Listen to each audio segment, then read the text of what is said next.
I will give thanks to the Lord with all my heart. I will tell of all your wonders. 내가 전심으로 여호와께 감사하며 주의 모든 기이한 일들을 전하리이다. 아멘. 사람 다윗 아시죠? 다윗의 인생의 요약이에요. 그리고 내 인생의 요약이기도 합니다. 시편 9편 1절 말씀, 내가 전심으로 여호와께 감사하오며 주의 모든 기이한 일들을 전하리이다 그랬어요. 여러분, 이런 고백이 없는 삶은 신자의 삶이 아닌 줄로 알게 되기 바라요. 이 짧은 구절에는 우리 인생을 요약한 한 쌍의 젓가락이 있습니다. 이 짧은 구절에는 우리 인생을 요약한 두 개의 바퀴가 있습니다. 한 쌍의 젓가락, 두 개의 바퀴, 한 쌍의 바퀴. 이 특징이 뭐예요? 붙어 다닌다는 거죠. 떨어져 있으면 의미가 없다는 거죠. 젓가락 떨어져 있거나 바퀴가 떨어져 있거나 그러면 의미가 없잖아요. 반드시 함께 움직여야 의미가 있는 거죠. 그래요. 전심으로 주님께 감사하는 것, 그리고 주님의 모든 귀한 일을, 주님의 놀라운 역사를 간증하는 것, 이 두 가지는 한 몸이나 다름없습니다. 여러분, 우리 감사합시다. 그냥 감사가 아니라 전심으로 감사해야 되는 거죠. 내 마음이 일부가 아니라 온 마음으로 하나님께 감사합니다. 우리 간증하고 전하는 우리가 되기 원해요. 하나님이 하시는 일들 가운데 일부만이 아니고 모든 행하신 일들, 하나님의 모든 은혜, 하나님의 모든 역사, 하나님이 내려주신 모든 복과 사랑을 전하며 간증하며 살게 되기 원합니다. 이게 다윗의 삶이었다고요. 감사하며 간증하는 거예요. 이게 우리의 삶이어야 되는 거죠. 이것이 우리 삶의 내용이어야 되는 거죠. 이것이 우리 삶의 요약이어야 되는 거죠. 내가 전심으로 여호와께 감사하오며 주의 모든 귀한 일들을 전하리이다. 왜 감사하며 간증하며 살아야 되는 겁니까? 감사와 간증을 우리 하나님이 가장 기뻐하시니까요. 그리고 감사하고 간증할 때 내가 가장 행복해지니까요. 감사하고 간증할 때 상대를, 내가 간증한 나의 간증을 듣는 상대를 기쁨과 행복으로 초대할 수 있으니까요. 또 모든 상황 속에서의 간증은 나의 심령을 새롭게 하니까요. 나의 인생을 새롭게 하니까요. 또한 감사와 간증은 나의 최고의 미래를 예비해 주니까요. 감사와 간증으로 인해 나의 최고의 미래가 열려지게 되는 거예요. 감사하며 간증할 겁니까? 누구한테 간증할 거예요? 사방팔방 산지사방 일상생활 속에서 만나는 모든 사람에게 간증해야 되는 거예요. 여러분, 우연히 전해 들은 복음에도, 우연히 전해 들은 간증에도 능력이 있습니다.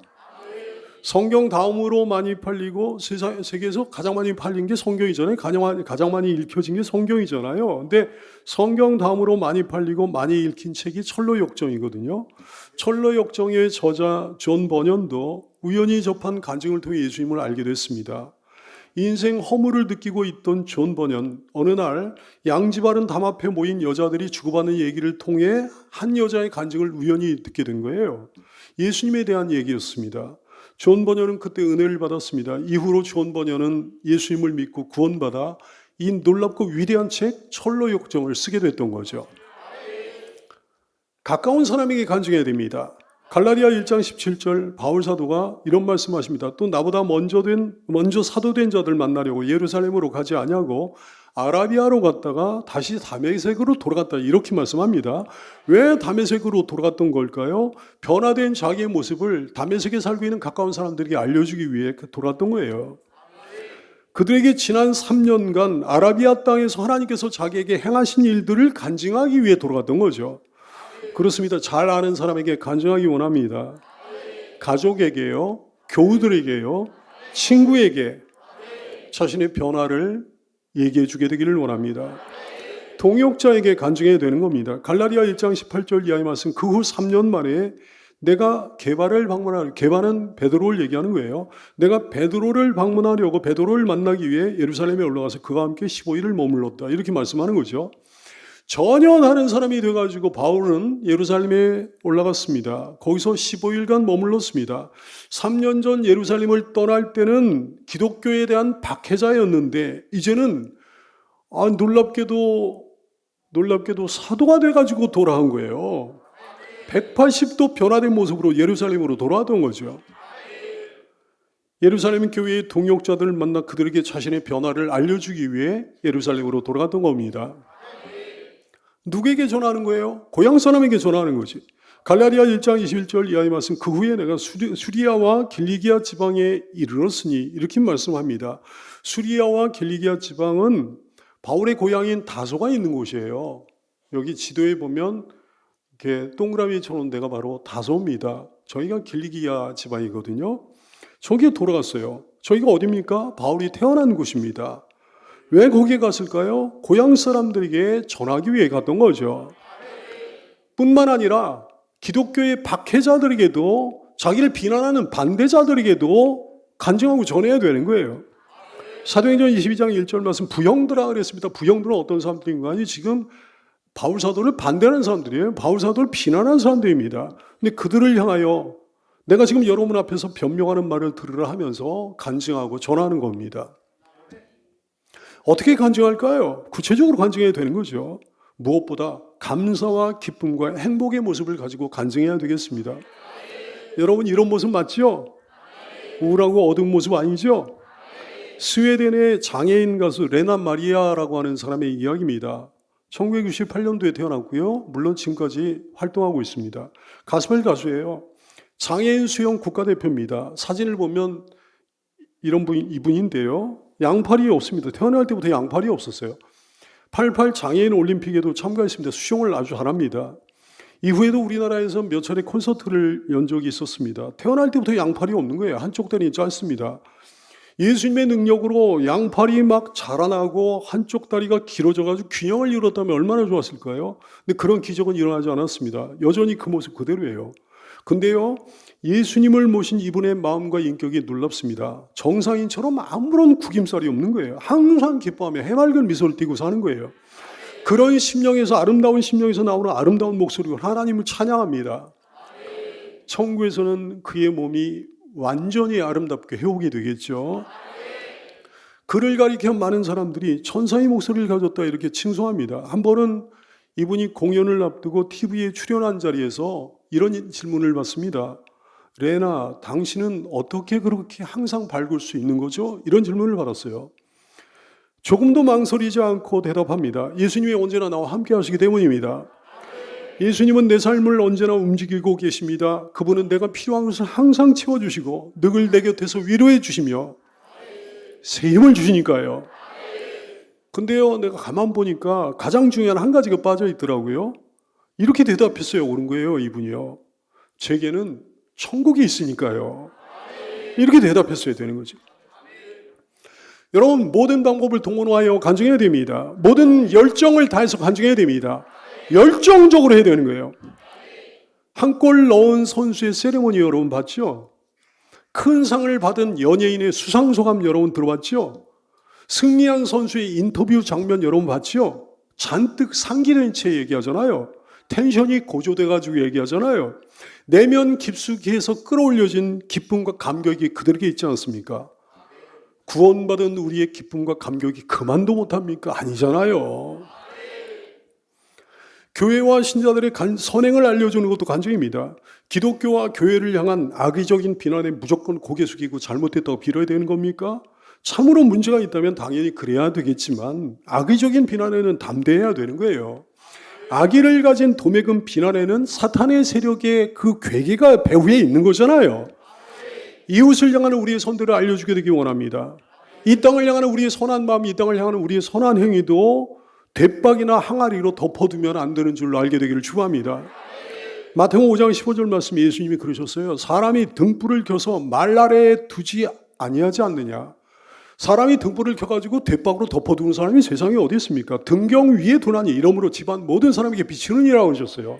이같이 너희 빛을 사람 앞에 비치게 하여 그들로 너희 착한 행실을 보고 하늘에 계신 너희 아버지께 영광을 돌리하라 그러셨습니다. 착한 행실을 드러내 보여주라 그러신 거거든요. 확신 있게 담대하게 간증해야 됩니다. 제품을 만들어 파는 회사의 광고보다 제품을 직접 구입해가지고 써본 소비자의 평가가 더 신뢰를 주는 거잖아요. 이걸 갖다가 요즘에 뭐라고 얘기하는 거야? 내돈내산이라고 얘기하거든. 내돈내산 소비자의 평가가 더 신뢰를 주는 거예요. 여러분, 개개인의 경험에 의한 간증은 설득력 가지고 있습니다. 주님 만났잖아요. 주님의 은혜와 사랑을 많이 받고 누렸잖아요. 담대히 간증해야죠. 한국의 초대교회 시대에 어느 유교 집안의 종손인 어떤 아이가 교회를 다니게 됐습니다. 당시에 유교 집안의 종손이라고 그러면 뭐 굉장히 엄격한 집안의 대단한 존재죠. 근데 이 일로 인해 가지고 집안에 막 난리가 났어요. 가족 회의가 열렸습니다. 할아버지가 칼 한 자루를 아이 앞에 내미는 거예요. 이놈아, 우리 집안이 어떤 집안인데 네가 교회를 다니고 네가 예수를 믿어? 내가 죽어서 조상님들 얼굴을 뵐 면목이 있겠느냐? 당장이라도 네가 예수를 믿지 않겠다고 말하면 너를 우리 집안의 소중한 종손으로 내가 인정해 주겠다만, 끝까지 예수 믿고 끝까지 교회 다니겠다고 한다면 너를 죽이고 나도 죽는 수밖에 없다. 너 대답해. 막 그러는 거예요. 입술을 떨면서 눈을 감고 듣고 있던 아이가 눈을 뜨면 조심스럽게 입을 엽니다. 할아버지, 저는 예수님 안 믿고는 못 살아요. 할아버지도 예수 꼭 믿으셔야 돼요. 할아버지도 예수 안 믿으시면 지옥 가실 거예요. 아버지, 어머니도 예수 믿으셔야 돼요. 예수 믿지 않으면 누구라도 지옥 가요. 이 손주의 말을 듣고 있던 할아버지 얼굴이 막 상기되더니 아이 멱살을 움켜쥐고 그러는 거예요. 이 못돼 먹은 자식아, 다시 한번 묻겠다. 이 할애비도 예수 안 믿으면 정말 지옥 간다고? 네, 할아버지, 예수 안 믿으면 누구라도 지옥에 가요. 할아버지가 손주 뺨을 친 거예요. 그랬더니 이렇게 외치는 거예요. 이 나쁜 놈의 자식아, 그 중요한 얘기를 왜 이제서야 하니? 그러면서 그러는 거예요. 할아버지가 선언을 했어요. 옛날에는 할아버지가 집안 어른이 선언하면 그걸 끝나는 거거든. 얘들아, 우리 집안은 이제부터 다 같이 교회 간다. 우리 집안은 이 시간부로 다 예수 믿는다. 그 집안은 초대교회 훌륭한 믿음의 명문가가 됐다 그럽니다. 여러분, 사실인 걸 어떻게 해요? 목에 칼이 들어와도 사실인 걸 어떻게 해요? 사실인 걸 어떡합니까? 당당히 외쳐야죠. 담대히 전해야죠. 사실이잖아요. 예수 믿어야 삽니다. 예수 믿지 않으면 지옥 갑니다. 예수 믿어야 영원히 삽니다. 예수 믿으면 행복해집니다. 예수 믿으면 달라집니다. 예수 믿으면 땡 잡습니다. 예수 믿으면 대박 터집니다. 예수 믿으면 천국 갑니다. 간증의 내용은요, 자신의 배경과 자신의 근본에 대한 고백도 있어야 됩니다. 사도행전 22장 3절 말씀에 보면 바울 사도가 이런 얘기를 해요. 나는 유대인으로 길리기아 다소에서 낳았고 이성에서 자라 가말리알의 문화에서 우리 조상들의 율법에 엄한 교훈을 받았고 오늘 너희 모든 사람처럼 하나님에 대하여 열심히 된 자라 그랬어요. 그러니까 무슨 얘기인가니? 자기는 원래 엄청난 율법적인 사람이라는 거예요. 유대인 중에 유대인, 기독교를 배척할 수밖에 없는 배경을 가진 사람이라는 거지. 자기가 어떤 사람인가에 대해 피력하는 거예요. 나는 원래 예수 믿을 사람이 아닙니다. 나는 절대로 기독교 복음을 받아들이지 못한 사람입니다. 나는 골수 유대교인입니다. 이렇게 얘기하는 거예요. 근데 변화됐다는 거예요. 근데 예수 믿었다는 거죠. 사실 우리가 대부분 다 그렇지 않습니까? 특별히 자신의 죄악을, 자신의 부끄러움을 고백합니다. 사도행전 22장 4절 이하의 말씀, 내가 이 돌을 박해하여, 이 돌은 기독교를 얘기하는 거예요. 내가 기독교를 박해하여 기독교인을 죽이기까지 하고 남녀를 결박하여 옥에 넘겼노니 이에 대제사장과 모든 장로들이 이 모든 사실에 대한 증인이다 그랬어요. 또 내가 그들에게서 다메섹 형제들에게 하는 공문을 받아가지고 거기 있는 기독교인들도 결박하여 예루살렘으로 끌어다가 형벌받게 가려고 하다가 예수님을 만났다 그러는 거예요.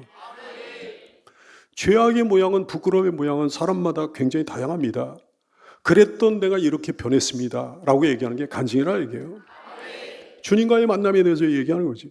사도행전 22장 6절 이하의 말씀, 가는 중 다메섹에 가까이 갔을 때 오종쯤 되어 호련히 하늘로부터 큰 빛이 나를 둘러 비치매 내가 땅에 엎드러져 들으니 소리 있어 이르되 사울아 사울아, 바울의 이름이 원래 사울이잖아요. 사울아 사울아, 네가 나를 왜 박해하느냐 하시거든.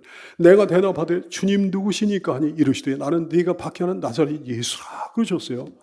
주님과의 만남도 사람마다 굉장히 다양합니다. 주님과의 만남 얼마나 신비롭고 얼마나 놀라운 만남인지, 신비로운 체험에 대해서 얘기하는 거예요.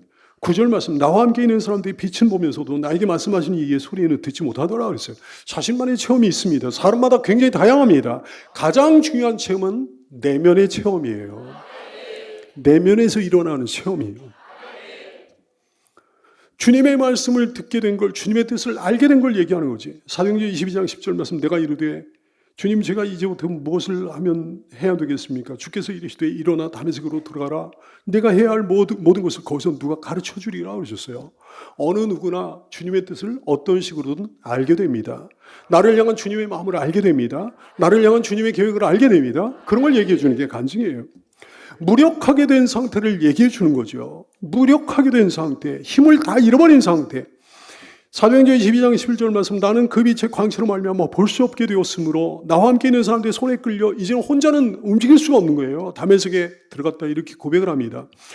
주님을 만난 사람, 주님의 손에 사로잡힌 사람은 이런 상태를 경험하게 되는 거예요. 자신의 무기력이요, 자신의 무능력이요, 자신의 보잘것없음이요. 이전에는 자기 혼자 살았었는데, 자기 혼자 뭐든지 할 수 있을 것 같았는데, 자기가 뭐 대단한 존재일 줄 알았었는데, 주님 없이는 자기가 아무것도 아니라는 사실을 알게 되는 거죠. 주님 만나면 이걸 알게 되는 거예요. 주님 없이는 절대로 살 수 없고 설 수 없고 구원받을 수 없는 존재라는 사실을 알게 되는 거죠. 그래서 주님 앞에 무릎을 꿇게 되는 거예요. 주님을 영접하게 되는 거예요. 주님을 모시고 살게 되는 거예요. 주님께 순종하고 주님을 의지하게 되는 거죠. 그 보호를 받게 되는 거예요. 그 인도와 안내를 소원하게 되는 거예요. 그 은혜를 갈망하게 되는 거예요. 사람을 통해 하신 일을 증거하는 겁니다. 하나님의 종을 통해 하신 일을 증거하는 거죠. 사도행전 22장 12절 이하의 말씀, 율법에 따라 경건한 사람으로 거기 사는 모든 유대인들에게 칭찬을 듣는 아나니아라는 이가 있어 바울 사도 곁에 서서 말하되, 형제 사울아, 내가 다시 보라 하거늘 즉시 그를 쳐다보았노라. 그가 또 이르되, 우리 조상들의 하나님이 너를 택하여 너로 하여금 자기 뜻을 알게 하시며 그 인을 보게 하시고 그 입에서 나오는 음성을 듣게 하셨으니 네가 그를 위하여 모든 사람 앞에서 네가 보고 들은 것에 증인 노릇을 하여라. 하나님 말씀 전한 거예요. 이 얘기를 바울 사도는 하는 거죠. 그래요, 우리 하나님 사람을 통해 일하십니다. 사람을 통해 나에게 역사하십니다. 여러분에게도 그랬잖아요. 여러분, 주님의 도구, 주님의 통로로 사용된 사람에 대한 기억과 감사도 결코 잊어버리면 안 되는 거예요. 은혜를 모르면 그게 사람입니까? 배은망덕한 사람이 되지 않는 여러분 되기를 축복합니다. 다시 보게 된 얘기를 하는 거예요. 그래요, 다시 보게 되는 거지. 영안이 열리는 거예요. 새로운 눈이 열리게 되는 거예요. 이전에는 내가 전혀 보지 못했던 것들을 보게 되는 거죠. 하나님을 보게 됩니다. 하나님의 마음을 알게 됩니다. 하나님께 속한 모든 좋은 것들을 그전에는 몰랐는데 알게 됩니다. 사악한 사탄 악령들의 움직임을 알게 됩니다. 그것들이 하는 일을 보게 됩니다. 천국을 알게 됩니다. 천국의 영광과 기쁨과 행복을 알게 됩니다. 참된 행복과 영원한 기쁨을 보게 되는 거죠. 그 얘기를 하는 거예요. 자신을 향한 하나님의 계획, 자신을 향한 하나님의 사명을 받게 된 얘기를 하는 거예요. 15절 말씀, 네가 그를 위하여 이제 모든 사람 앞에서 네가 보고 들은 모든 것에 증인이 되리라. 이 정도 하나님께 하나님의 계획을 이제 받았습니다. 하나님의 사명을 받았습니다. 여러분도 여러분을 향한 하나님의 계획을 알잖아요. 여러분도 여러분을 향한 하나님의 사명을 어떤 식으로든 받았잖아요. 그 얘기를 하는 거죠. 거듭난 얘기를 하는 거예요. 16절 말씀, 이제는 왜 주저하느냐, 일어나 주의 이름을 불러 세례를 받고 너희 죄를 씻으라 그랬어요. 거듭난 거예요. 완전히 새로운 사람, 완전히 새로운 인생이 된 거예요. 새로 태어난 거죠. 요한복음 3장 3절 말씀, 예수께서 대답하여 이르시되 진실로 진실로 네게 이르노니 사람이 거듭나지 아니하면 하나님의 나라를 볼 수 없다 말씀하셨습니다. 거듭나야 하나님의 나라를 보게 되는 거예요. 새로 태어나야 천국을 보게 되는 거죠. 교회를 10년을 다니고 50년을 다니고 100년을 다닌다 할지라도 거듭나지 않으면 하나님의 나라를 볼 수 없습니다. 천국이 그 눈에 떼이지는 않는 거예요. 사람이 거듭나야 하나님의 나라를 보게 되는 거죠. 여러분 거듭났지요? 주 안에서 새로 태어났지요? 영안이 열렸지요? 하나님의 나라를 보게 됐지요? 그 얘기를 하는 거예요. 자기의 변화된 삶에 대해서 이야기를 하는 거예요. 사도행전 22장 17절 이하의 말씀, 후에 내가 예루살렘으로 돌아와서 성전에서 기도할 때 황홀한 중에 봄에 주께서 내게 말씀하시되 속히 예루살렘에서 나가라. 그들은 내가 내게 대하여 증언한 말을 듣지 아니하리라 하시거늘 내가 말하기를 주님, 내가 그전에는요 주를 믿는 사람들 가두고 또 가해당해서 막 그리스도인들 때리고 또 주의 종인 스데반이 피를 흘릴 때 내가 곁에 서서 찬송하고 죽이는 사람들 옷을 지킨 줄 그들도 아나이다 그랬어요. 엄청난 변화가 이 사람에게 일어났던 거예요. 그리스도인들을 죽이는데 핍박하는데 때리는데 막 조력하고 앞장섰던 그 인물이었는데 이제 주님 앞에 무릎 꿇고 기도하는 거예요. 주님을 만나가지고 완전히 변화된 거예요. 내가 주님을 만나 변했습니다. 주님을 만나 내 마음과 삶이 변했습니다. 내가 주님을 만나 내 속사람이 바뀌었습니다. 내가 예수 믿고 이런 걸 끊었습니다. 예수 믿고 저런 걸 끊었습니다. 예수 믿고 못된 짓도 끊었습니다. 이렇게 얘기하는 게 간증이죠. 변한 게 없다면 그 사람이 무슨 그리스도인이겠습니까? 우리는 변했습니다. 나는 변했습니다. 지금도 변하고 있습니다. 앞으로도 변할 겁니다. 살아있는 간증거리가 되는 여러분 되기를 축원합니다. 주님과의 친밀한 교제, 깊은 교제를 얘기하는 거죠. 갈라디아 1장 17절 또 나보다 먼저 사도된 자를 만나려고 예루살렘으로 가지 않냐고 아라비아로 갔다가 다시 다메섹으로 돌아왔다 그랬어요. 아라비아에서 뭘 했습니까? 여기서 3년간 머물렀습니다. 3년간 머무는 동안 주님과의 친밀한 교제가 있었습니다. 깊은 교제가 있었습니다. 그 기간 동안 하나님의 세밀한 음성을 들었습니다. 하나님의 깊은 뜻을 깨달았습니다. 그래요. 신실한 주님의 사람에게는 주님과의 친밀한 교제가 있는 거예요. 참된 교제가 있는 거예요. 깊은 교제가 있는 거예요. 여러분에게도 있는 줄로 알아요. 그 얘기를 해주는 여러분 되기를 바랍니다. 사랑하는 여러분, 여러분의 삶을 통해 간증거리가 많아지기 원하죠? 더 많아지기 원하죠? 그렇다면 간증해야 됩니다. 간증하면 간증할수록 간증거리가 더 많아지는 거예요. 뭐 이 얘기 저 얘기 해가지고 이제 할 얘기가 뭐 있나 그러는데 하나님이 또 다른 얘기를 주시는 거예요. 더 풍성해지는 거죠. 간증을 안 하면 안 할수록 말라갑니다. 바싹 말라갑니다. 간증을 많이 하는 삶이 되기를 원합니까? 간증거리가 많아지는 인생이 되기를 소원합니까?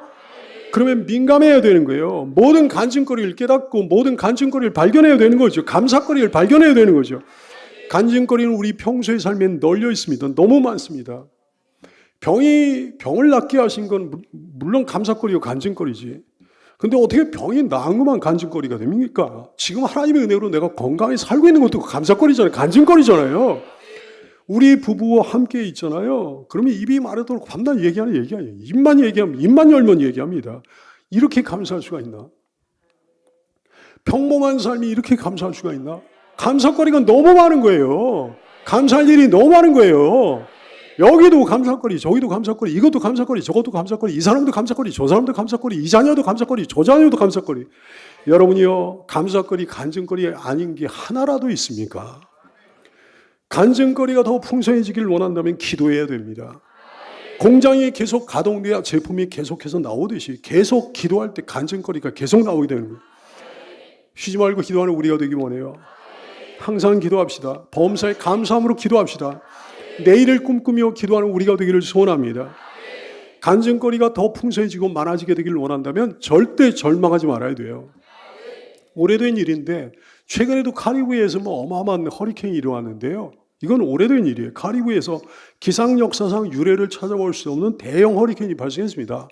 이게 플로리다주에도 상륙을 했네요. 조그마한 호숫가 근처의 집에 찰스 시어즈라고 하는 사람이 자기 아내와 3명의 어린 자녀와 함께 살고 있었는데요. 거기에 상륙한 허리케인으로 인해가지고 호수의 제방이 무너져 내렸어요. 많은 집들이 물에 잠겨버렸습니다.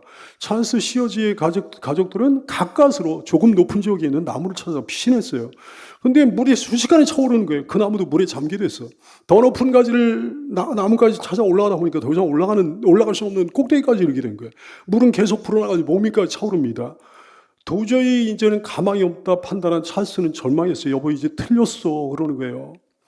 근데 아내가 믿음의 사람이었어요. 하늘을 향해 부르짖습니다. 아니에요 여보 그런 말 말아요. 우리 주님을 바라봅시다. 그래서 이 가족은 최대한 목을 물 밖으로 내밀고 찬송을 부르기 시작합니다.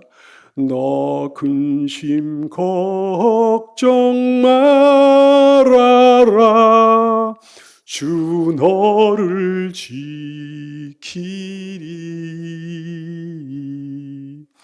주 날개 밑에 거하라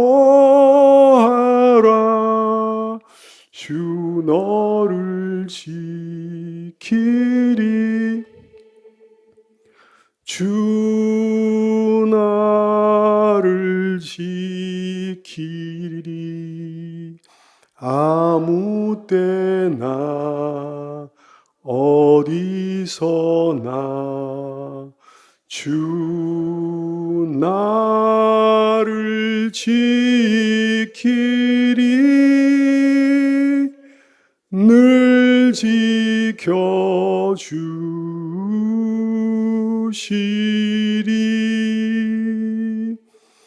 찬양을 부르는 중에 찰스와 찰스의 아내는 울음이 터져나왔다고 나중에 고백합니다. 그러니까 찬송을 하는 그 순간에 자기들 내려다보고 계시는 예수님의 사랑이 강하게 느껴졌다는 거예요. 기적이 일어났습니다. 사람이 타고 있지 않은 작은 배 한 척이 그들을 향해 왔어요. 이 사람의 가족이 살았습니다. 이후로 여기저기 다니면서 그때 놀라운 이야기를 간증하며 들려주며 살았던 거지. 존귀하고 보배로운 하나님의 백성 여러분이여, 아무리 큰 위기를 당해도 절망하지 마십시오. 하나님을 찾아야 돼요. 끝까지 부르짖어 기도해야 돼요. 여러분의 아버지 살아계십니다. 여러분의 하나님 아버지 여러분을 사랑하십니다. 여러분을 지켜보고 계십니다. 절망마귀에게 속지 않은 여러분에게 바라요. 낙심마귀에게 속아넘어가지 않는 여러분에게 바랍니다. 끝까지 하나님 붙잡는 여러분에게 바라요. 간절히 부르짖어 기도하는 성도가 되기를 축원합니다. 진실하게 하나님을 찾기만 하면 살 길이 열리고 간증거리가 터지게 되는 거예요. 우리 기대합시다. 미래를 기대합시다. 하나님의 역사를 기대합시다. 그 은혜를, 그 구원을 기대합시다. 하나님이 나에게 주실 간증거리 기대합시다. 사랑하는 성도들이요, 그리스도 안에서 생각하고 그리스도 안에서 해석하고 그리스도 안에서 행동해야 되는 거예요. 다시 말해, 긍정적으로 생각하고 긍정적으로 해석하고 긍정적으로 행동해야 되는 거예요. 마음으로 죄 지으면 안 돼요. 부정적인 생각 자체가 죄입니다. 부정적인 생각은 불신앙이거든요. 발생할 사건을 긍정적으로 봐야 되는 거예요. 주변 사람을 긍정적으로 봐야 되는 거예요. 상대를 긍정적으로 대해야 되는 거예요. 제3자를 긍정적으로 말해야 되는 거예요. 지금의 상황을 긍정적으로 봐야 되는 거예요. 나에게 닥친 문제를 긍정적으로 봐야 되는 거예요. 다윗 보세요. 시편 119편 71절, 고난당한 것이 내게 유익이라고 그랬어요. 그리스도 안에서 생각하고 해석하고 행동하는 거지. 긍정적으로 생각하고 해석하고 행동하는 거지. 고난당한 것이 내게 유익이라.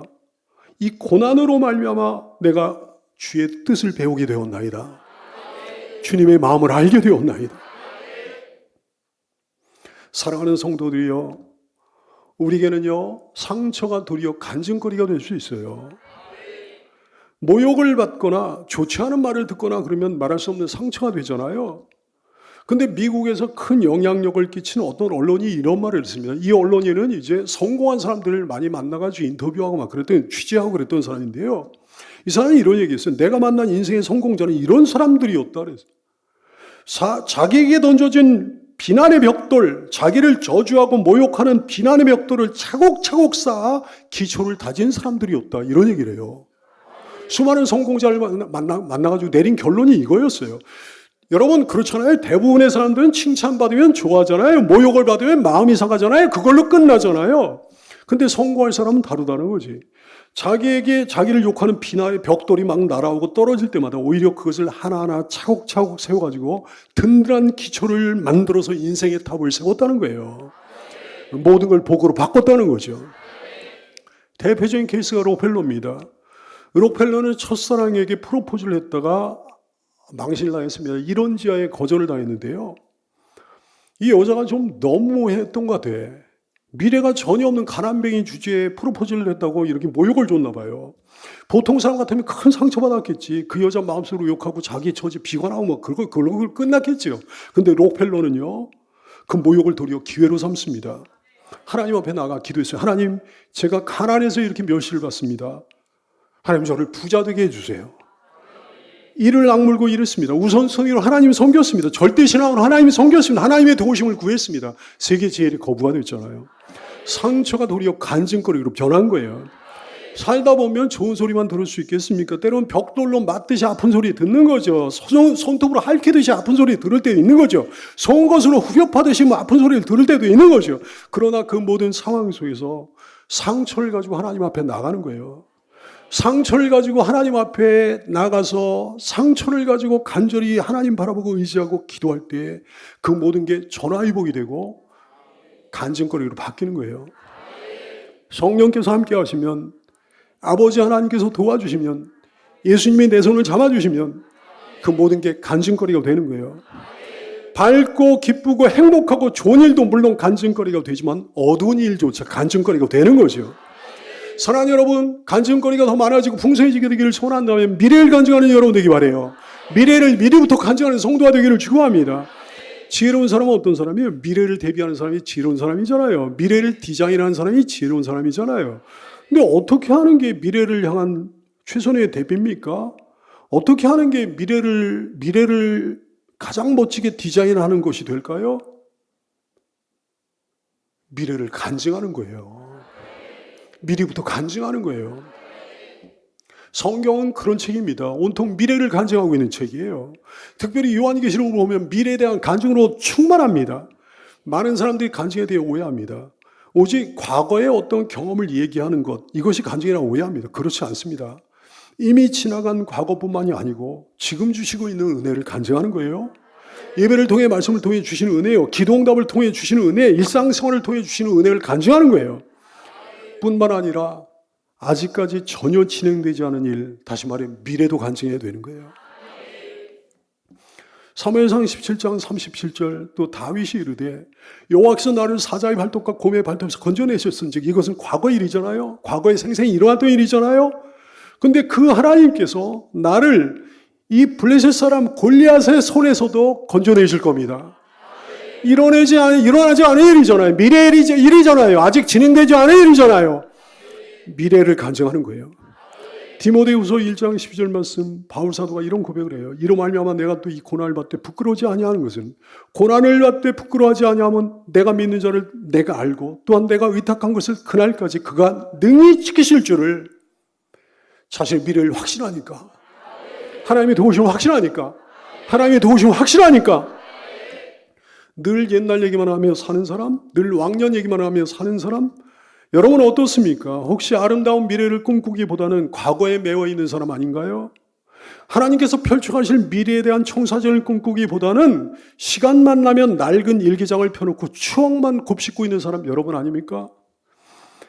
그래요, 우리 하나님은 과거의 하나님이시기도 하지만 우리 하나님은 오늘의 하나님이시요 내일의 하나님이셔요. 미래의 하나님이시라고요.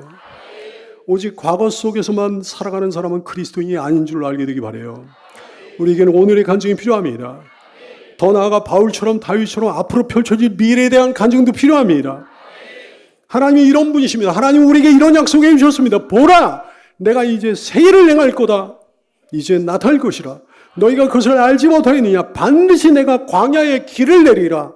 반드시 내가 사막에 강을 내리라. 미래를 간증으로 대비하는 여러분들에게 바라요. 미래를 간증으로 디자인하는 지혜자가 되기를 축복합니다. 주께서 놀랍게 이루어 주실 거예요. 참으로 간증 없는 삶이란 마치 대야에 담긴 물과도 같은 거예요. 물을 대야에 담아놓고 오랫동안 그대로 둬보세요. 반드시 썩습니다. 미끈거리고 이끼 생기고 나중에 아예 썩은 물이 되어버리고 말아요. 그러나 흐르는 물은 결코 썩지 않아요. 계속해서 그 물은 살아있어요. 싱싱하고 신선한 상태를 유지합니다. 살아있는 생명체 거울시는 물이 되는 거죠. 그리스도인이 간증을 안 하면 대야에 담긴 물처럼 삶이 썩어집니다. 무기력해집니다. 건조해집니다. 나중에 썩은 냄새가 나게 됩니다. 그래요, 여러분. 간증은 내 평생의 길동무예요. 감사와 간증으로 살아있는 물같이 흐르는 물같이 생명력 넘치는 인생이 되시기를 예수님의 이름으로 축원합니다. 기도하겠습니다.